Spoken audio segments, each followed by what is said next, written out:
ராணிப்பேட்டை அருகே தனியார் சாலை அமைக்கும் நிறுவனம் 4 மாதங்களாக ஊதியம் வழங்கவில்லை என்று குற்றஞ்சாட்டி வடமாநில தொழிலாளர்கள் போராட்டத்தில் ஈடுபட்டனர்.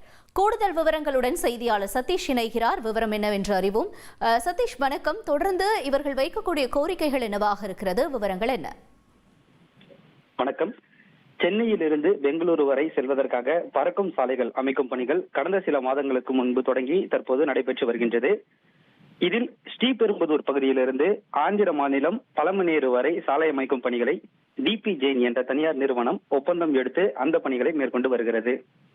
இதற்காக ஷோலிங்கர் அடுத்த உளியநல்லூர் பகுதியில் முகாம் ஒன்றை அமைத்து அங்கு 300க்கும் மேற்பட்ட வடமாநில இளைஞர்கள் தங்கி சாலை அமைக்கும் பணிகளை மேற்கொண்டு வருகின்றனர்.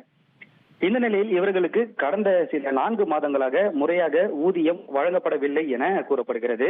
அதே நேரத்தில் இருவேளை உணவு மட்டுமே வழங்கப்படுவதாகவும் ஊழியர்கள் குற்றம் சாட்டுகின்றனர். தங்களுக்கு நிலுவையில் உள்ள ஊதியத்தை வழங்க வேண்டும் என கூறி இன்று இந்த 300 ஊழியர்களும் அந்த நிறுவனத்தினுடைய அலுவலகத்தை முற்றுகையிட்டு போராட்டத்தில் ஈடுபட்டனர். மேலும் தங்களுக்கு முறையாக உணவு வழங்க வேண்டும் எனவும் கோரிக்கை விடுத்தனர்.